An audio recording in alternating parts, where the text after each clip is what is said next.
વનિતા વિશ્રામ art gallery ખાતે artist Mukesh ધોળકિયાના પેઇન્ટિંગનું પ્રદર્શન યોજવામાં આવ્યું હતું, જેમાં મહાનુભાવ ખાસ ઉપસ્થિત રહેવા પામ્યા હતા। સુરતના વનિતા વિશ્રામ આર્ટ ગેલેરી ખાતે આર્ટિસ્ટ મુકેશ ધોળકિયાના પેઇન્ટિંગ પ્રદર્શનનું આયોજન કરાયું હતું, જેનું સૌરાષ્ટ્ર પટેલ સમાજના પ્રમુખ કાનજીભાઈ ભાલાડા સહિતના મહાનુભાવોના હસ્તે દીપ પ્રાગટ્ય કરી શુભારંભ કર્યો હતો।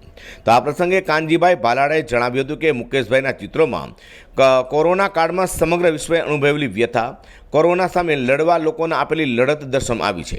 આજે આપણે કોરોનાથી મુક્ત થઈ રહ્યા છીએ, પરંતુ મુકેશભાઈએ કરેલું દસ્તાવેજીકરણ એ 5-25 વર્ષ પછી કાયમી સંભાળવું બને તે રહેશે। વધુમાં એમણે ઉમેર્યું હતું કે મુકેશભાઈ સારા ચિત્રકારની સાથે સારા શિલ્પી પણ છે, જેની નોંધ લેવી જોઈએ। મુકેશભાઈ ધોળકિયાના ચિત્રનું પ્રદર્શન આજે આપણે ખુલ્લું મૂક્યું। કોરોના કાળનો કલાકારો કેવો સદુપયોગ કર્યો એ ચિત્ર પરથી સીટીભાઈ જોવા મળે છે। એના ઉદાહરણ પ્રસંગે હમણાં ખૂબ નાની વાતની નોંધ લઈને આજે આપણે સમક્ષ બે શબ્દો કીધા એવા મને શ્રી રમણીકભાઈ, જેણે કલાકારોનું હંમેશા જતન કર્યું છે। આજના કાર્યક્રમના મુખ્ય મહેમાન અને મારા સાથી અને જે હોસ્ટેલનો ઉલ્લેખ કર્યો એમાં મારા કરતાં વિશેષ જે કામ કરી રહ્યા છે રાત દિવસ એવા બ્લડ બેંકના લોકસમરણ બ્લડ બેંકના પ્રમુખ મને શ્રી હરિભાઈ, ભાઈ શ્રી સુરેશભાઈ ધોળકિયા, સીટીભાઈ, અજીતભાઈ, સુધાબેન, બાજુમાં પ્રદર્શન ચાલે છે તે બેન, અહીંયા ઉપસ્થિત તમામ મિત્રો, બસ અભિનંદન જ અભિનંદન કહેવાનું મન થાય। પહેલી નોંધ મેં લીધી કે તમામ ચિત્રો કોઈને કોઈ જગ્યાએ કોરોનાની જે આપણા મનમાં વિચારો આવતા હતા, કોરોનાની જે ઇફેક્ટ હતી એને જ બહાર લાવીને કલાકારે આ છે ને એક સંભાળણું બનશે। કોરોનાનો તો અંત નજીક આવી જ ગયો છે।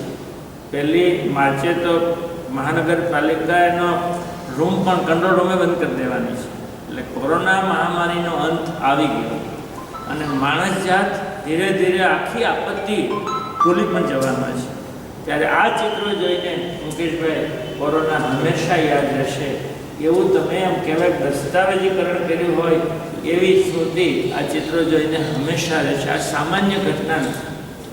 કોઈ વ્યક્તિને ઘેરે કોઈ સ્મૃતિ રાખવી હોય તો આ રાખે તો 5-15 વર્ષ પછી પણ કોરોના વખતે આવા વિચાર આવતા હતા, કોરોનાનું આ દ્રશ્ય છે એવું જાણવા મળશે। એટલે ખૂબ ખૂબ અભિનંદન, આ તમારા મહેનત, તમારો ફળ સુરત શહેર એટલે ખૂબ સરસ રીતે સ્વીકારશે અને તમારા ચિત્રો જોવા માટે લેવા માટે ખૂબ આવશે।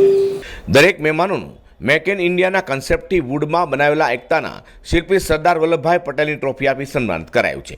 કોરોના કાળ દરમિયાન અલગ અલગ વિષય વસ્તુ પર વોટર કલરમાં બનાવેલા ચિત્રોની સાથે લેન્ડસ્કેપ, રાણકી વાવના શિલ્પોના ચિત્રો તથા અન્ય ચિત્રો પ્રદર્શનમાં મૂકવામાં આવ્યા છે।